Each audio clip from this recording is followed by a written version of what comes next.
Welcome to icon news. నేను మీ పవన్ కృష్ణమూర్తి. ఒక లేఖ ఉంది, చదవాలి ముందు. తేదీ 26/4/2024 టు గౌరవ శ్రీ వైఎస్ జగన్మోహన్ రెడ్డి గారు, అధ్యక్షులు వైఎస్ఆర్ కాంగ్రెస్ పార్టీ. డొక్కా మాణిక్యవరప్రసాదరావు అని నేను వైఎస్ఆర్ కాంగ్రెస్ పార్టీ గుంటూరు జిల్లా అధ్యక్ష పదవికి మరియు వైఎస్ఆర్ కాంగ్రెస్ పార్టీ క్రియాశీలక సభ్యత్వానికి రాజీనామా చేయుచున్నాను. నా రాజీనామా ఆమోదించగలరు ఇట్లు డొక్కా మాణిక్యవరప్రసాద్. బే, రెండు లైన్లు, అంతకు మించి కూడా ఏం లేదు. రాజీనామా చేస్తాను, ఆమోదించండి అంతే. కాకపోతే డొక్కా మాణిక్యవరప్రసాద్ గారు ఇప్పుడే ఎందుకు రాజీనామా చెయ్యాలి అనేటువంటి పాయింట్ తీసుకుంటే, గుంటూరు అధ్యక్ష పదవి ఆయనకి ఇచ్చారు. అలాగే సమన్వయకర్తగా మేకతోటి సుచరిత గారి మీద, ఉండవల్లి శ్రీదేవి గారి మీద, వీళ్ళందరి మీద ఆయన్ని గతంలో నియమించారు. సో వాళ్ళు మనస్తాపం చెందారు, అప్పటి నుంచి కూడా ఉన్నాయి. ఇంకా ఎలాగా చెప్పాలి ఈయన గురించి అంటే, నిజంగా ఒక మంచి నాయకుడు, ఆ విషయంలో ఎటువంటి అభ్యంతరం లేదు. దళిత గళాన్ని వినిపించడానికి వచ్చినటువంటి ఒక గొప్ప నేత కింద అభివర్ణించాలి. ఎందుకంటే తప్పు ఉన్న చోట తప్పు మాట్లాడాలి, ఆయన మంచి చేసిన చోట మంచి కూడా మాట్లాడాలి. నిజంగా అనేక పోరాటాల్లో ఆయన పాల్గొన్నారు. ఆ పోరాటాలు చూసి యువకుడుగా ఉన్నప్పుడే ఆయన్ని చేరదీసి రాయపాటి సాంబశివరావు గారు రాజకీయాల్లోకి ఆయన్ని తీసుకొచ్చారు. కాంగ్రెస్ పార్టీతో ఆయన ప్రస్థానం అనేది మొదలైంది. మంత్రి పదవి కూడా ఇచ్చారు ఆయనకి. అంతా అయిపోయింది. 2014 ఎన్నికల తర్వాత జరిగినటువంటి రాజకీయ పరిణామాల్లో భాగంగా ఆయన తెలుగుదేశం పార్టీ కండువా కప్పుకొని ఆయనకి ఎమ్మెల్సీ ఇవ్వడం, అసెంబ్లీ సీట్ ఇవ్వడం, ఆ తర్వాత అసెంబ్లీలో ఆయన ఓడిపోయిన తర్వాత కూడా అసెంబ్లీకి పక్కన పెట్టేస్తే ఎమ్మెల్సీగా ఉన్నారు. ముందు కొన్ని రోజులు బాగానే ఉన్నారు. కానీ మరి ప్రలోభాలకి ఎక్కడ లోనయ్యారో ఏంటో తెలియదు. ఉన్న ఎమ్మెల్సీ పదవికి కూడా రాజీనామా చేసి వైఎస్ఆర్ కాంగ్రెస్ పార్టీలో చేరిపోయి తాను ఖాళీ చేసినటువంటి ఎమ్మెల్సీ స్థానాన్ని మళ్ళీ పొందారు. Good, well and good. రాజకీయంగా ఆయన అభిప్రాయాలు ఏవో తీసుకున్నారు, బాగానే ఉంది. నిర్ణయం తీసుకుని వెళ్ళారు, మళ్ళీ అదే స్థానానికి వెళ్ళారు. అక్కడ వరకు బాగానే ఉండింది. అయితే 3 రాజధానులు అనేది ఆయనకు ఒకటి మైనస్ అయింది. తెలుగుదేశం పార్టీలో ఉండి 3 రాజధానులుగా మద్దతు ఇవ్వకూడదు కదా, అందుకే రాజీనామా చేసి వెళ్ళారు. అది ఆయనకి మైనస్ అయింది.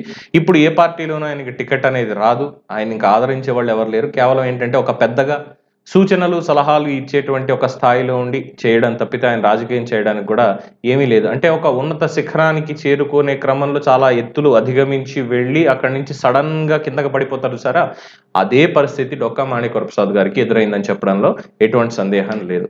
ఉన్నదంతా కూడా పోగొట్టుకుని, పరువు ప్రతిష్ట అన్ని కూడా పోగొట్టుకుని వైఎస్ఆర్ కాంగ్రెస్ పార్టీలో అస్తిత్వం కూడా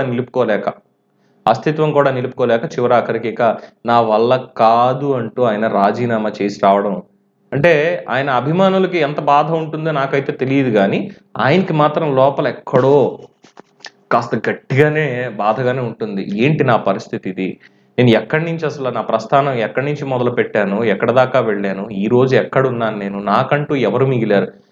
ఇంకా ప్రజలతో నడవాల్సింది, అది వేరే విషయం. కానీ పదవులు కోరుకుని పదవుల కోసమే నేను ఉంటాను అనేది ఇక ముగిసినటువంటి అధ్యాయం అనేది చెప్పచ్చు.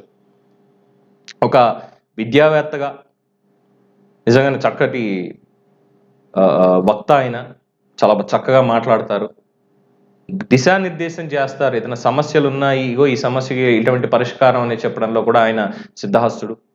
ప్రజలతో మమేకం అవుతారు అన్నటువంటి పేరుంది. మరి ఇవన్నీ పెట్టుకొని ఈరోజు అంటే ఏదో అంటారు చూసారా, ఇంత బతికి ఇంటెనకాలు చచ్చారు అన్న సామెత మనకు పెద్దలు అంటారంటే, ఇంత స్థాయిని చూసి ఇంకా ఏముంది, నేను రిటైర్ అయిపోతే బాగుంటుంది అనుకోవడం వేరు.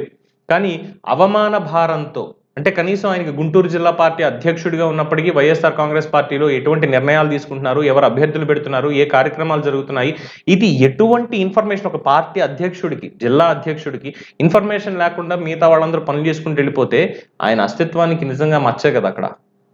సో ఇవన్నీ అవమానాలు తట్టుకోలేక ఎప్పుడో రిలీజ్ అవ్వాల్సింది, అసలు ఎమ్మెల్సీగా రాజీనామా చేయకుండా ఉండాల్సింది. ఇప్పుడు నిజంగా ప్రజల్లో మంచి పేరు ఉండేది, ఇంకా అవకాశం కూడా ఉండేది ఆయన కనీసం పోటీ చేయడానికి తెలుగుదేశం పార్టీ నుంచి. ఇప్పుడు అది కూడా పోగొట్టుకుని రెంటికి చెడ్డ రేవడి అంటారు సరే, అలాగా ఆయన రాజకీయ జీవితాన్ని పాపం నిజంగా జాలేస్తుంది. ఒక పాత్రికేయుడిగా నా సానుభూతి మాత్రమే తెలియజేయగలను.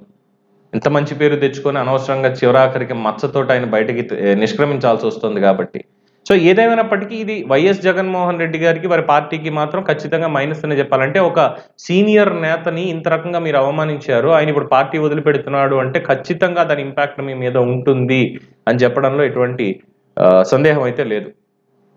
సో డొక్కా మాణిక్యవరప్రసాద్ గారు ఆలస్యం చేసినా పొద్దున పార్టీలో చేరతారో లేదైతే నాకైతే తెలియదు. ఒకవేళ చేరితే చూసుకొని ప్రజల కోసం పనిచేస్తాను అనేటువంటి ఒక కాన్సెప్ట్ తోటి చేరితే మంచిదేమో అనేది ఒక అభిప్రాయం. మరి మీరేమనుకుంటారు? మీ అభిప్రాయాన్ని కామెంట్స్ రూపంలో తెలియజేయండి. చూస్తూనే ఉండండి ఐకాన్ న్యూస్. నేను మీ పవన్ కృష్ణమూర్తి.